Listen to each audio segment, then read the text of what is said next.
Malam itu, hujan turun seolah ingin membasuh lelah di pundak Raka. Baginya, setiap tetes air yang jatuh adalah pengingat betapa beratnya perjuangan seorang laki-laki yang dianggap gagal.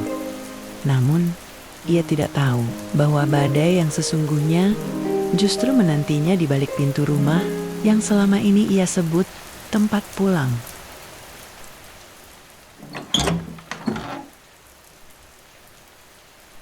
Lagi-lagi cuma ini yang kamu bawa? Nasi dingin dan lauk sisa? Uang listrik mau jatuh tempo, Raka. Uang sekolah Keisha sudah menunggak 2 bulan. Kamu mau kita diusir dari rumah orang tuaku? Maafkan aku, Lia. Klien baru akan mencairkan honor minggu depan. Aku sudah berusaha semaksimal mungkin. Berusaha? Usahamu tidak pernah cukup. Aku capek hidup begini. Lia berlalu dengan amarah yang meluap. Namun, sebuah getaran dari ponsel yang tertinggal di meja mengubah segalanya. Sebuah rahasia yang lebih dingin dari air hujan malam itu terungkap di depan mata Raka.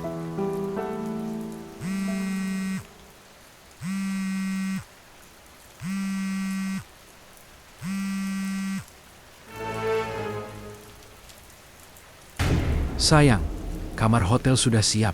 Jangan lama-lama ya kesininya. Hati Raka seakan berhenti berdetak.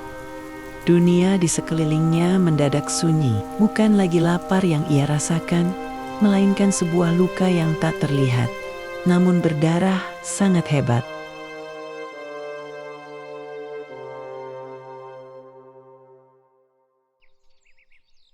Pagi datang tanpa membawa kehangatan. Bagi Raka, cahaya matahari hanyalah pengingat bahwa tagihan dan dosa masa lalu akan terus mengejarnya. Kegagalan bisnis 2 tahun lalu ternyata masih menyisakan beang-beang hitam yang siap menerkam kapan saja.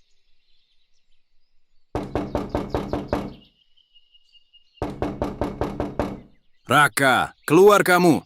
Jangan jadi pengecut. Sudah 3 bulan kamu cuma janji-janji saja. Hutang 50 juta itu harus dicicil sekarang. Atau semua alat editmu saya angkut. Kamu dengar itu? Mau ditaruh di mana muka orang tuaku kalau tetangga tahu kamu ditagih hutang seperti ini? Kamu laki-laki macam apa, Raka? Bayar hutangmu sekarang juga. Tolong, Pak Bambang. Beri saya waktu seminggu lagi. Saya sedang mengerjakan proyek besar. Saya janji akan melunasinya. Raka hanya bisa menunduk, menelan semua hinaan yang dilemparkan padanya. Di balik pintu, Keisha mendekap adiknya erat-erat. Anak itu mulai mengerti bahwa pahlawan yang ia banggakan sedang berada di titik terendahnya.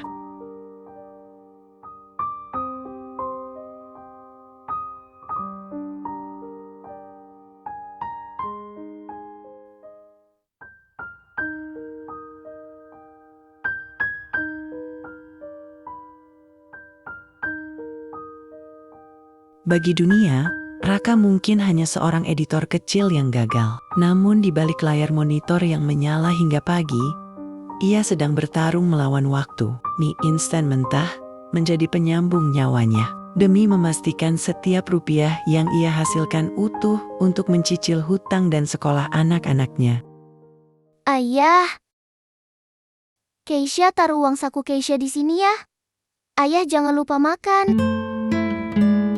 Keisha, kenapa belum tidur? Simpen uangmu. Ayah masih punya cukup uang kok. Raka berbohong. Ia selalu berbohong tentang rasa laparnya, tentang lelahnya, karena baginya, melihat anak-anaknya tetap bisa bermimpi adalah satu-satunya alasan ia masih bertahan berdiri.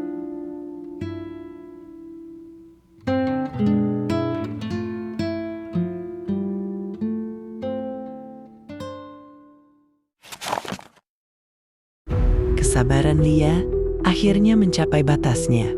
Atau mungkin egonya telah menang sepenuhnya. Di rumah yang seharusnya menjadi tempat paling aman bagi Raka, ia justru dihadapkan pada kenyataan paling pahit.